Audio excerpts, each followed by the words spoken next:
everyone? Welcome back to the channel, and today we're going to be talking about 5 upcoming Nintendo Switch games that I'm personally really excited about, and I think you guys will be too.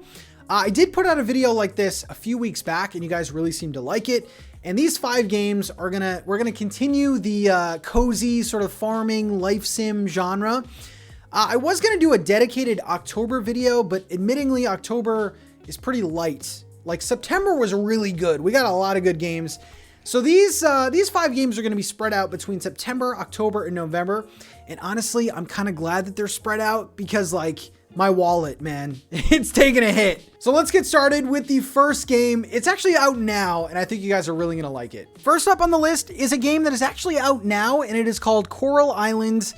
Wait a second though, it is not available on Switch as of right now. This is a Steam early access game, which means it'll probably hit consoles in about a year's time.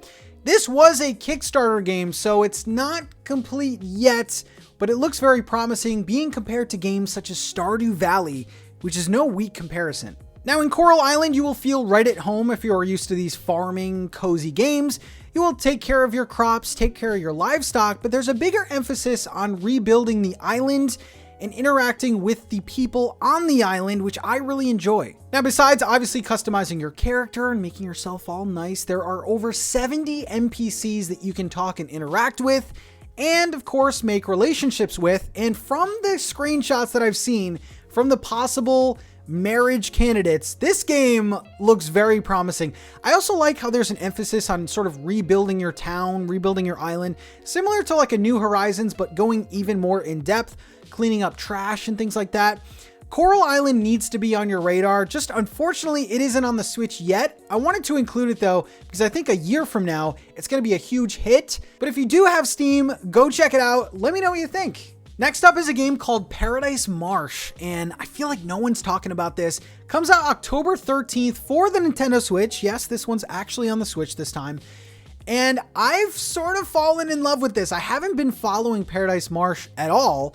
You know, I didn't even know this was a thing as of like a month ago.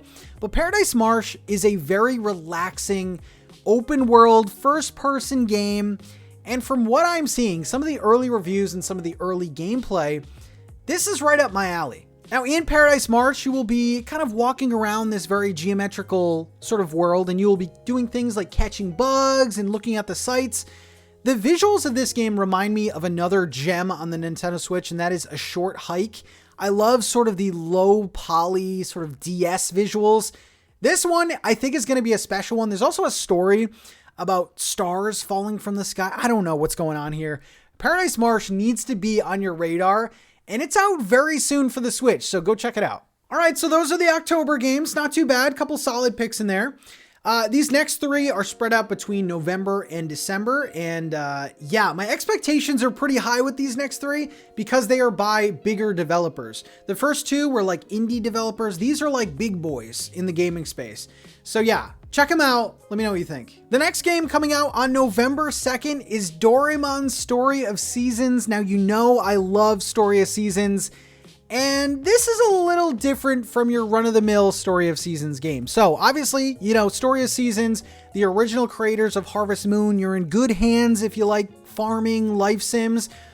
Doraemon Story of Seasons is sort of an offshoot. It's sort of like a different series within the series. So Doraemon is a very popular cartoon, and I absolutely love the way Doraemon Story of Seasons looks like. If you are a fan of like watercolor and like picture book visuals, this is definitely the game for you. Now, I will say I did play the first Doraemon Story of Seasons on the Switch. It is available now if you want to play it. But I will say the first game suffered from a lot of clunkiness, a lot of menus within menus. And the game, I don't know, there was just some little things wrong with it that made the whole package not as good. But from the early reviews and early articles that I've been reading, the new Doraemon Story of Seasons, Friends of the Kingdom, fixes a lot of those problems and makes it more of a well-rounded game. So you're going to see things, if you played the first one, such as like your stamina bar is now on the screen. And this is like small things if you're used to farming games, but very good changes nonetheless. Now, I've talked about the visuals already, and I really do love them. I think this game looks absolutely amazing and probably will hold up for years and years to come. But something I will say about Doraemon Story of Seasons is that you play as a kid character. So there are no sort of relationship building, marriage, because you are a kid playing this game. So if you are a fan of the Story of Seasons games, that's just something to keep in mind.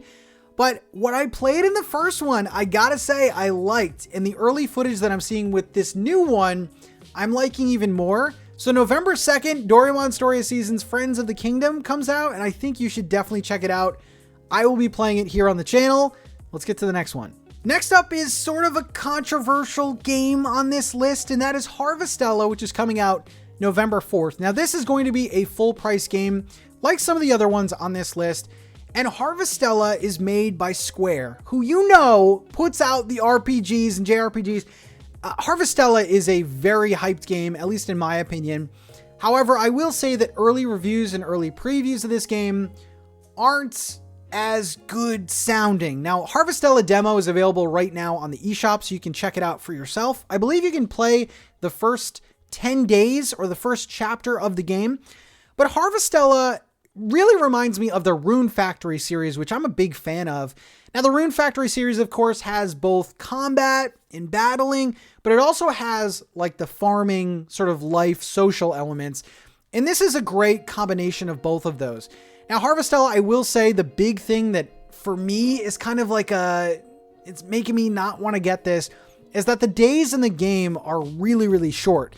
And someone who likes to get a bunch of things done in these life farming sims in each day, this is sort of making me not want to get it, but I'm still going to try it out.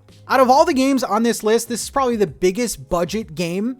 Harvestella, I think a lot of people are going to enjoy. Again, if you like the Rune Factory series, if you like a little bit of combat with your farming, this is going to be the game for you. There's just some problems though, so we'll have to check it out.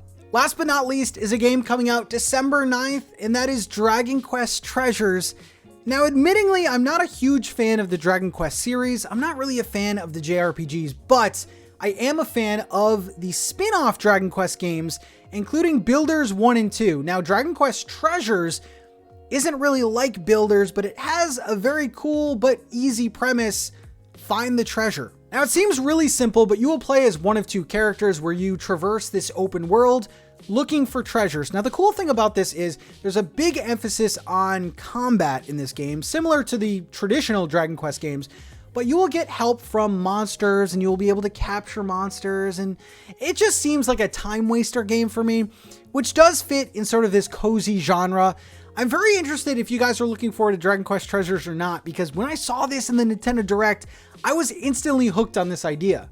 Now, like I said, Dragon Quest Treasures doesn't come out till December, which I think is a perfect time for me at least, because I'll be busy with Pokemon in November and I'll have a little bit of free time in December. So look forward to a first look and review of Dragon Quest Treasures here on the channel, one game that I'm super excited about. All right, so there they are. Those are the 5 upcoming cozy games that I'm looking forward to. By the way, I didn't mention this. I will be doing first looks and or reviews for all 5 of these games here on the channel. Actually, a couple of them you're going to see very soon if you subscribe.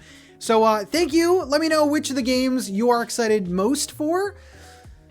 I need all of them. I got to stop buying these games, but like I need them.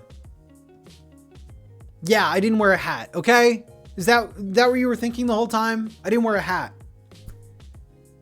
I don't need a hat. Where's the hat? Where's the hat? I feel weird.